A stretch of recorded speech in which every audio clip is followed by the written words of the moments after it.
right, welcome. This is your American Highland Cattle Association podcast, the Coo Cattlemen. I'm excited to be sitting down with Heather Sheppard Lunn this morning. Well, I guess afternoon. We're at Sheppard Farms at Apple Hill. Yeah. Did I say Sheppard that Farm right? on Apple Hill. Yeah. Okay. It's awesome. long. So Heather has been very gracious. She's 2 hours now. I think we've been on a tour for 2 hours or so. In the middle of July, we're all sweating, but we wouldn't want to do the interview anywhere else other than this barn that your great grandfather built. Mm-hmm. Heather, I'm going to let you take it away and kind of give us a little bit introduction about yourself, mm-hmm. but then also about your family and your family history. Absolutely. So I'm a second generation Highland producer. My dad started this fold in 1976. We had some open pastures that were really awful, and he did his breed research and decided Highlands were the way to go. He purchased 6 cows and a bull, and that's kind of how everything got started. Our first heifer was born on this farm, Apple Hill Snowball, or Snowflake. Apple Hill Snowflake was born on this farm in 1976 in the fall. So that's kind of what we mark as our starting date. We're called Sheppard Farm on Apple Hill because the cattle used to be in the old apple orchard. The trees were in the process of the end of their life cycle, and so that's where we put the cows. But this building and this farm has always been a farm. The oldest building here is our small barn, what we call our small barn. It's not really small. And it's about 1790 to 1800. And then this barn is a 6-mile bank barn, and that was built in 1927 by my great-grandfather. So we have the ability to use these old buildings for taking care of our Highlands and, as you can see, storing hay. This farm has also been a test kitchen for the Art Sheppard Company and their diesel generators, which turned into diesel tractors, the first diesel tractors in the U.S., and then the first vehicles to have power steering in the U.S. And the one behind us is an SD, is it a 4? That's an SD4, and that's the first year with a power steering gear in the front box right here. So she's here because we had an event, and it's a product that was completely made in Hanover, Pennsylvania, which is really exciting. But we've been a farm for that long. The Highlands, we're coming up on our 50th year, which is kind of mind-blowing. My dad never expected it to head to 50. He just kind of got into it because he thought they were an easy, docile animal to work with. And I've grown up with them all my life, so I don't know any better. And as we were talking, you were telling us about how you are the steward of this. Yeah, I am the steward of, I really feel like my siblings and I are the steward of this farm, the whole farm, but especially of these buildings and this herd. We're very blessed to be able to have these buildings and maintain these buildings. We've actually conserved the farm itself so that it will stay farmland and stay in agriculture. And my children feel the same way, so hopefully into the 3rd generation, we're keeping it not only in the family, but preserving our agricultural spaces. That's amazing. You know, we were talking a little bit before this about how it is so hard to get that next generation these days to take over. And you have 4 daughters? 3 daughters. 3 daughters? Yes. No 3 daughters. sons? No sons. Okay. No sons. I'm blessed to have gentlemen that come and work for us that want to get gross and work with cows and make hay and clean up as we were doing when you guys arrived. Mm-hmm. But my 3 daughters all handle the cattle. They work on the farm, and yeah, they've been doing this their whole lives. So they were born into it. They're born into it. If they choose to continue, that's great. It'll always be here for them. Amazing. Now the barn we're sitting in right now is going to host an event. Yes. Less than a year from. Oh my God! Why do you say? Yes, we will be hosting National Convention here. It's going to be June 19th and 20th of 2026 in celebration of our 50th year. We will be using this barn space as the convention space. So it'll be June. It might be hot. I probably will be. But we'll have speakers in this building, and we'll be using the whole farm to get together for the gathering, as well as celebrate our 50th year. Amazing. Well, we're looking forward to coming. Now, can people look for, social media announcements, things like that down the road? Yeah, Nationals Okay. will be making social media announcements further down the road. We're ironing out some details between lodging and speakers and different events. We're almost done. Okay. Awesome. Well, we're excited. We're looking forward to it. As long as our schedule works out, I think Kimber and I will plan on being It's here. great. As long as we're invited. Yeah. No, everybody's invited. It'll be great. Okay, cool. Yeah. Well, Heather, we were talking a lot about the Highland breed and how there are a lot of new breeders, and I feel like I hate saying beating a dead horse because I hate that saying, but I feel like I do that a lot when it comes to this podcast because there are so many new breeders and there is so much knowledge out there from families like yours that have been doing it so long. And so a lot of this podcast is based on, getting that information out there, getting that knowledge out there for people. So I guess with that said, what I'm trying to say is you've been doing it, your family's been doing it, for almost 50 years now. What I'd like to talk about with you and kind of what we discussed is kind of how you've adapted and maybe what you've learned. Sure. And what type of information would you want to pass on? Of course. A lot of our adaptations have come from mistakes or, hey, we could have done that better, Right. or out of necessity. I think farm life is the mother of necessity because you should be constantly trying to improve what you're doing and not necessarily making your life easier, but work smarter, not harder.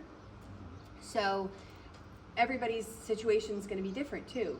I've been blessed with this giant barn and have made adaptations underneath to be able to handle animals better, whether it's because of nursery conditions where the mom needs to come in. Not everybody gets to work with a giant barn like I do. But one of the things we do is my dad has started probably over 130 folds, 150 folds in his time. I stopped, I don't count. But we do start a lot of small farms on this journey, and we ask them a lot of questions before they even purchase a cow, because I do feel like you should plan ahead and plan ahead as best you can. So we ask everybody to fill out a questionnaire before they get put on the list.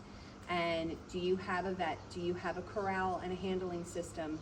Because even the most halter trained animals, when they're sick, they are not going to behave the way that you anticipate them to because they're in pain. Do you have a clean water source? A creek is not a clean water source.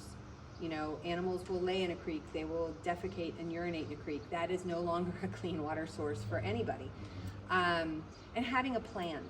Having a plan is like, what is your goal for having these animals? That's something that I ask everybody now, because yes, they're cute and adorable when they're babies and they're 500 pounds when you get them, and oh, isn't that lovely? Yeah, girl's gonna grow and she's gonna get a lot bigger, right? So you have to love her when she's big and small, and be prepared for when she goes to calve, and how are you going to wean that calf? So we ask people a lot of questions. It's only 10, but to kind of get the ball rolling, to think about, hey, I hadn't thought about if I'm going to breed and I'm going to AI and then I have the calf, or I buy a bred cow and there's a problem, what am I going to do? Right. So that's kind of the things that I encourage people to think about when purchasing an animal, whether they purchase from me or not. They really need to be prepared so that when the animal arrives, you don't go, oh my gosh, I forgot X. And we've had it happen where we've delivered animals and maybe they put the fence in only a foot into the ground as opposed to 3 feet into the ground, and the Highland went right through the fence, and now the cow is out in a new place, no idea where she's going. So being as prepared as possible so that when the cow arrives, it's like putting on a pair of well-worn shoes. Everybody's comfortable, and you're comfortable because you know that you've made the preparations for the animal coming. Right. So that's a lot of, even within our own experience as we've gone through the years, we try to share that with people to make sure that that they don't go through what we did. Like, learn from my mistakes, you know? Right. Does that make sense? Absolutely, yeah. You know, we've talked about doing an episode where the whole episode is just mistakes and how we learn from it. And I think you are ahead of the game by... I'm not afraid to say that we've made mistakes. There have definitely been mistakes. Right, but even giving out that questionnaire, hey, answer these questions and can you check this list off, I think is really important, and it's something that I think we might try to adopt, you know, with our operation as well. And even with some breeders who already have animals, I have encountered where they're buying their next animal, and I'm like, hey, everybody fills this out, you know, please fill this out. And they've then said, yeah, no, I don't have a corral. And I'm like, well, when you receive these animals, where are you going to put, you can't just turn them out, they don't know you, you know, or what do you do when your animals get sick? Because not as hardy as Highlands are, bad things happen. They can get injured, they can, I don't even want to make the list, I'd have to knock on wood for the rest of the week. But you have to have a way to confine them, whether it's a squeeze chute that's a gate, or whether it's a proper like head chute, manual head chute, non-automatic, those sort of things. And it doesn't have to be expensive. You can just go buy corral panels from Tractor Supply. Right. But you still need to have those things in place. One farm that we worked with filled out the questionnaire, they had the animals, they got the new ones in. They didn't have the corral quite ready yet, but they got the animals anyway. And the old farm had hooks for electrical line, and the cow got it stuck in her eye because she was scratching on it. And they'd only had her for a week, and they had no way to get that cow in, to get that out of the eyeball. Right. And so we went over and we brought corral panels, and we were able to help them, and then next week they finished the corral. So things like that, wouldn't you rather be prepared? Absolutely. Than shuffling around last minute trying to deal with an animal that's got something in their eye and freaking out. That was not a good time. Well, just like you're 0 saying, stars. you know, you're the steward of this homestead, these barns. I think the ultimate goal in mind for me is to be a good steward of the animal. Oh, I 100% am the steward of this herd. This is perpetuating the breed, what my dad started building, that the people he purchased those animals started building. I'm blessed. I was able to, I could show you today, mom, daughter, granddaughter, and in some instances, if they would have come out of the woods, great-granddaughters. It's a little hot. They're a little hard to find. Yeah. But, you know, I have inherited this, but I'm also the steward of it for the next generation. So in a lot of ways, we're carrying this heritage breed forward in whatever way we design to do. Because what you do in your pastures will be different than what I do in my pastures. But it is a stewardship of this breed, to educate people about it, to make sure they know that, you know, Highlands that are this tall aren't a thing, like they're an exploitation. We are the steward of this breed because it just came off the Livestock Conservancy list in 2019. And to make sure that the information we put out there is both accurate and positive and or uplifting when we can. Right. But that's, you know, that's when you start this, it can be very overwhelming.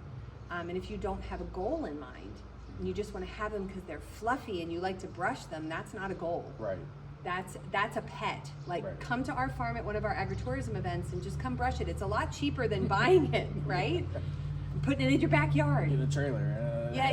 Yes, all the things. Yeah. So, yeah, I think I just really like, not to keep harping on this questionnaire that you have, but I really like that because at the end of the day, you're absolutely right. It makes people think down the road. I hope it makes them think. Yeah. This animal is going to be something that is an investment that I'm going to have to not only care for, but care for its offspring. Care for its offspring, you need to feed it. Right. Because unlike what one of my customers said, you don't just knock down a tree and let them chew on the tree. They need proper forage, which is what we put up in this barn. We make all our own hay so that we can feed our 180 plus girls throughout the winter, and guys. I'm gonna leave them out, they're important.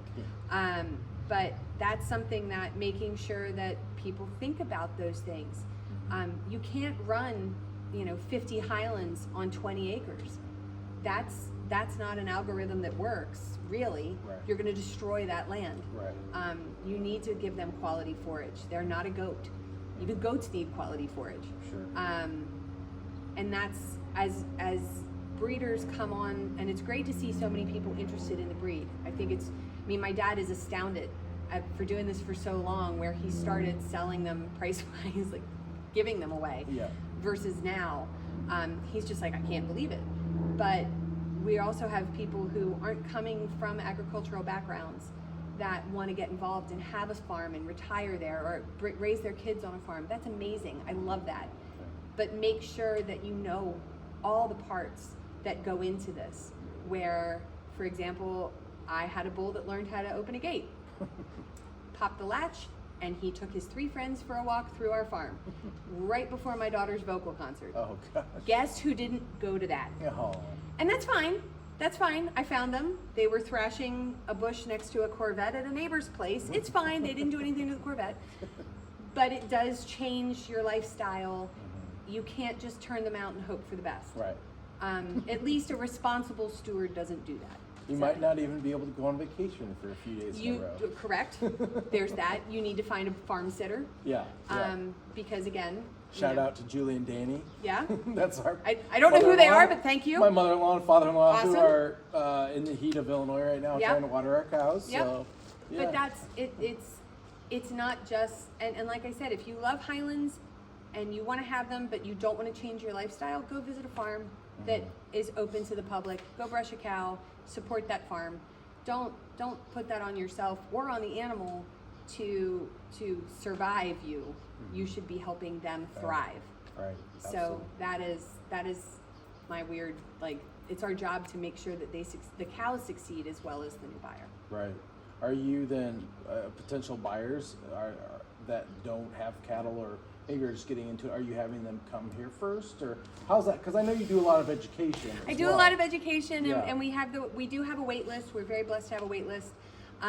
For those people who are new, if they can come to the farm, we always are welcome. We encourage those people to come to the farm so we can kind of get a read and a gauge on things. I have sold to people in the past who were wildly unprepared. I try to correct that as much as possible now. Again, learning from my mistakes. Sure. Yeah, and that 10-question questionnaire has put some people off purchasing animals because they're like, well, how am I going to find a vet? I mean, I live in the middle of nowhere. I just want to have these to clean up. I don't need a vet. And I'm like, then you're not going to purchase one for me. Yeah, and that's what and that's for. I mean that as kindly as possible, but my vet is essential to what we do here. Whether it's bangs vaccinations and rabies to, I have, any number of things. I cannot speak highly enough of our vet. They are an amazing resource.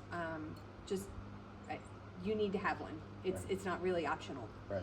And the internet is not a substitute for veterinary advice. Right. Just like it's not. It's not. No. Yeah. Yeah, I think, I would encourage those people who are like, well, how are we supposed to do this, or how are we supposed to do that before we can even buy an animal? Well, a lot of what I've learned through the podcast is get a hold of your local regional association, or get a hold of your local cattleman, that's down the road. Yeah. Because not only are you going to be getting information that's regionally specific to where you are, but you're going to find out who the vet is that services that area, and who makes the custom head shoot that is going to work best for you, or whatever the case might be. And here in Pennsylvania, the Penn State Extension Office is a wonderful resource for people who are getting into agriculture. Each county has one, and I don't know how it is in other states. I'm sure that other state universities have extension offices. You can always contact them, even if it's about soil or any of those things. I mean, we've even encouraged some people who were looking to purchase into the fall. I'm like, hold that thought. Invite, let's say, King Agri-Seed out to look at your pastures now. What can you seed in the fall that will come in the spring? And then when your cows come, they're going on good forage right out of the gate, as opposed to you trying to seed it like that spring and hope it comes up. Yeah. Check your soils now. So while it does seem like you're putting in all of the infrastructure ahead of time, it actually benefits you on the flip side to wait and make sure that you are well prepared. You don't just go out and have a baby, right? When a human baby, you have to get all the gear. Right. So this is a little bit Right. the same, whether Right. you're buying a full-size cow or you're buying a weanling. Yeah, absolutely. Yeah, it really does make you look towards the future and kind of what your plan is and your goal is with that animal. Because like you said, everybody does a little different. Some people, might want their own beef. They might Yeah. want one calf a year for their own beef, or And I have customers who buy 2 steers Mm-hmm. from me, and they buy 2 steers every 18 months, and that's great. yeah, And so they just rotate. They just, they grow them to a certain point, and then they harvest them, and so they always have 2 steers in the pasture, but the ages vary. And if your goal is to only produce family beef, then you do not need a cow. mm-hmm. Just buy some steers. Right. And especially if you have 5 acres and you want beef, that is the what you should be doing. That's it. Don't worry about we want to go through the birth process. Do you? Because it's not always fun. Yeah, Sometimes right. it's absolutely heart-wrenching and there's nothing you can do, and you've put all of your eggs in one basket and they have cracked. Right. So if your beef program is what you want to do the steers, don't get attached. Yeah. There you go. Yeah, definitely. Kind of a theme with what I've heard just from talking to farms like yours, and is find a mentor. Mm-hmm. Did you guys? Now I know you had your dad. Yes, I stand on my dad's shoulders, and people, and even our farm manager who is younger than I am with their experience. I'm constantly learning, Seth. I am not stagnant sitting there going, oh, I know no, I don't. No, I don't. And I'm the first to admit it. There are new diseases and parasites coming in all the time. There are different ways of handling things that we can all learn. And once you stop learning, you do become stagnant. Sure. And that is something that's terrifying. Right. Yeah. And I think that's really evident. Just the fact that you'd be willing to come and allow us to tour the farm and sit down and talk on the podcast. I think it's very evident that you are very forward-thinking, forward-moving, and we really appreciate that about you. Thank you. And your family and your farm. Just to wrap up, I know we kind of talked about this earlier. Is there anything specific in your mind that you would, as far as knowledge goes, something you've learned? Yeah. And I know we've covered a lot, so I might be putting you on the spot a little bit. Oh yeah, that's fine. But is there anything that you would pass on to the listeners that you learned that you think maybe they would benefit from? Sure.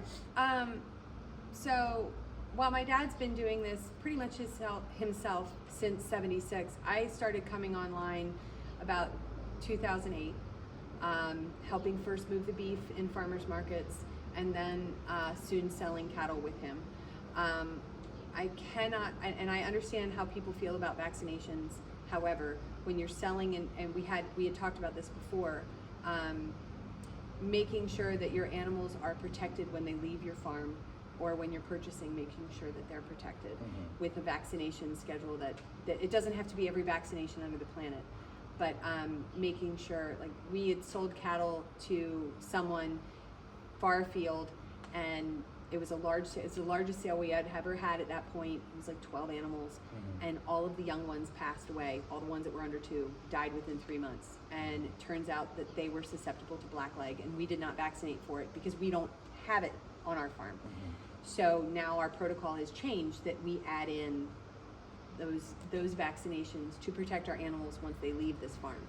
I think that there's truly so much that we can continuously learn and improve and help each other with as we do this process of raising this heritage breed, whether it's your style of animal or my style of animal. There's always something to learn and to improve, but preparation for, if you're new to this or you're old to this, just making sure that you're really stewarding your animal and making sure that they have what they need: clean water, lots of food, they're properly protected against disease. We have so many coming in right now that are new, Right. And how do we navigate that? The mentorship, I think, is great. You want to make sure that whoever your mentor is okay with being a mentor, because some people maybe don't feel comfortable in that role, or but that's never an excuse for veterinary advice. that's the other thing is I think that is very important to make sure that you have a good working relationship with your vet too. Absolutely. But yeah, my job is to steward this breed and my herd, and that's some days feels like a lot more responsibility than I initially thought it was. But I get to do something I love every day, and these girls are awesome. I mean, the guys are too, but they're steers. But it's to be part of the breed, and then this farm as well. It's a gift. Absolutely. It's an absolute gift, and it's I don't know. It's great to be able to host National Convention to celebrate our 50th year and doing it too, which 50 sounds like a lot. Yeah, I mean, especially in the Highland world. Yeah. It is. Mm-hmm. There are very few of us. There are. There are very few of us. And it's, something to be very proud of, because you guys really are the ones who are, helping so many of us that are just getting our feet wet, So I love what you guys are doing. I love that you're really watching out for that next generation and, that next group of cattlemen coming up. You need to empower them. Mm-hmm. At some point, we're all going to stand on our own 2 feet, right? So you don't want to make people second guess themselves when you're educating them. You want to say, okay, this is my experience. This is where, things went wrong. Mm-hmm. Learn from my mistakes. Right. Don't repeat it. Because what's the point of you repeating my mistake when you could have avoided the whole thing completely? Right. So that's something that I think is truly important, is that we empower each other. Maybe you have an experience with, God forbid, this new screwworm that's coming into the country, right? Mm-hmm. And you figure out, this is how we killed it. Mm-hmm. You should be telling everybody. Right. Don't keep hoard that information. That's something that helps everybody fight something that's on its way. Yes. So I do think that if we all choose to work together to that common goal of improving the breed and perpetuating the breed is really could be amazing if everybody agrees to that. Yeah.